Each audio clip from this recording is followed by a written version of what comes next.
Hey guys, welcome back to my channel, and I am here with a brand new video for CBSE class 10th science subject strategy. तो जैसा कि हम सबको पता है कि science is a subject which needs conceptual clarity over rote learning, right? तो अगर आपको एनसीईआरटी से थोड़ा सा बाहर जाना पड़े किसी टॉपिक को समझने के लिए, तो that is okay in a subject like science. तो हम इस पूरे साइंस सब्जेक्ट की स्ट्रैटेजी को एक चैप्टर से समझेंगे, लाइक से रिप्रोडक्शन। ओके, तो इस चैप्टर से हम देखते हैं कि how to study science.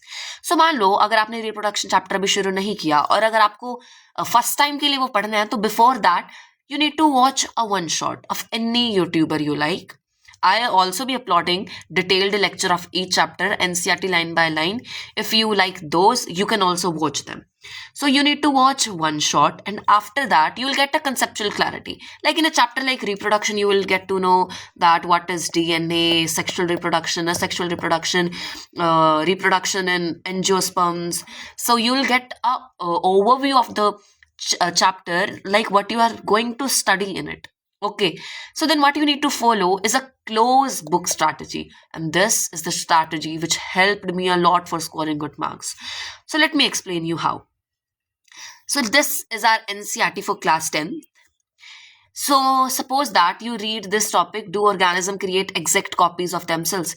You read here about DNA, source for protein making and whatsoever. Then after reading it, close your book and memorize what you have read. And while doing revision of this chapter again, what you can do, जितने भी ये headlines दी होती हैं, इन सबको एक page पर लिख लो, right? और फिर याद करो कि उस वाले टॉपिक में पर्टिकुलरली क्या क्या चीजें पढ़ाई गई थी। जैसे अगर मोड्स ऑफ रिप्रोडक्शन में पढ़े तो आपको खुद याद करो कि एक फ्यूजन था, एक अमीबा में था, एक लिशमानिया में था। इस वजह से आपको एक्टिव रिकॉल करोगे जब आप, तो एक बेटर अंडरस्टैंडिंग मिलेगी। And this is the best way to read subject like science, और स्पेसिफिकली ये बायो में तो बहुत ज्यादा हेल्प करता है। ओके, सो वंस आपने उस चैप्टर का वन शॉट देख लिया, उसको समझ लिया, उसका क्लोज बुक स्ट्रैटेजी अप्लाई की, तो आपको वो रिकॉल भी हो जाएगा। Then what you need to do कि आप हर बार तो अब उस चैप्टर को वन शॉट देखोगे, फिर क्लोज बुक करके स्ट्रैटेजी, ये सब तो हर बार तो नहीं कर सकते। अगर आपको इस चैप्टर को करने में 3 आवर लगा, तो रिविजन के टाइम में आपको मोर देन 1 आवर लगना ही नहीं चाहिए, क्योंकि ये सब करने का भी तो कोई आउटपुट हो। तो इसका रेस्क्यू हमें मिलता है नोट्स। तो बच्चे क्या करते हैं, कोई भी यूट्यूब लेक्चर चलाते हैं, then they start taking down the notes, but that's the worst way. अगर आपको नोट्स हमेशा चैप्टर को पूरा करने के बाद ही बनाने चाहिए in the form of revision.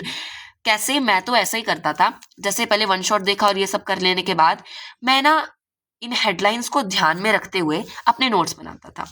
जैसे मैं दिखाता हूँ, मैंने जैसे ये वाला टॉपिक पढ़ा, तो मैंने नोट्स में भी यहीं से शुरू किया, to organism create exact copies. तो फिर मैंने जो पढ़ा था वो अपनी लैंग्वेज में इसमें लिखा।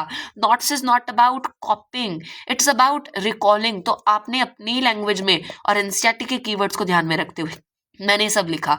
तो नेक्स्ट टाइम जब मैं रिवाइज करूंगा, तो मुझे अपने नोट्स से पूरा चैप्टर समझ में आ जाएगा। अगर मैं इसमें सारी बातें लिखूंगा नहीं भी, तो भी मुझे यहाँ कुछ कुछ कीवर्ड से समझ में आ जाएगा कि मैंने वो भी पढ़ा था, वो भी पढ़ा था, तो जिससे मुझे एक बेटर अंडरस्टैंडिंग होगी। और अगर आपको ये नोट्स चाहिए, तो आने वाले मेरे वन शॉट्स के डिस्क्रिप्शंस में ये आपको अवेलेबल हो जाएंगे, तो आप मेरे चैनल को भी सब्सक्राइब कर लें। उसके बाद हमारा कोई चैप्टर तो कंप्लीट हो गया। Then the next thing is practice PYQs। हम सोचते हैं पहले हमारा एक बार सिलेबस पूरा हो जाए और उसके बाद फिर हम PYQs पर जाएंगे, but you are wrong here. बाद तो कभी आता ही नहीं है। It's rightly said that tomorrow never reaches. So इसलिए आपको PYQs को चैप्टर वाइज प्रिपेयर करना है। जैसे कि अभी रिप्रोडक्शन चैप्टर का ही एक पेज है, तो इसमें PYQs है। तो जैसे मैंने ये वाला जो टॉपिक था, do organism create exact copies of themselves, ये मैंने यहाँ NCERT से पढ़ा। उसके बाद ये मैंने अपने नोट्स में भी लिख लिया, do organism create exact copies. ये मेरा चैप्टर पूरा हो गया। देन मैं यहाँ पे PYQs को करूंगा। इतना हो जाएगा तो मेरे को इतना कॉन्फिडेंस है कि मैंने ये इतना पढ़ा है, ये मुझे अच्छे से आता है, चाहे इसके बाद का आए ना आए। उसके बाद ऐसे एक एक टॉपिक को करते जाइए, and I can guarantee you no one can stop you from taking 80 out of 80 in science. This I can give you in written. So I hope you like this strategy, ऐसी strategies तो देखो आपको YouTube पर ढेरों सारे मिल जाएंगी, but my main purpose is कि अगर आपकी सेम क्लास का बच्चा आपको बताता है तो शायद आपको ज़्यादा समझ में आएगा. And what left now is implication. ये सब तो आप सुनते ही हैं, but the real truth lies behind implication, कि आपको इसको अपनी लाइफ में अप्लाई भी करना है. And the boards are so near कि अगर आपने अभी नहीं किया तो देन कभी नहीं हो पाएगा. So this is the high time to start. Best wishes. Till then, bye bye.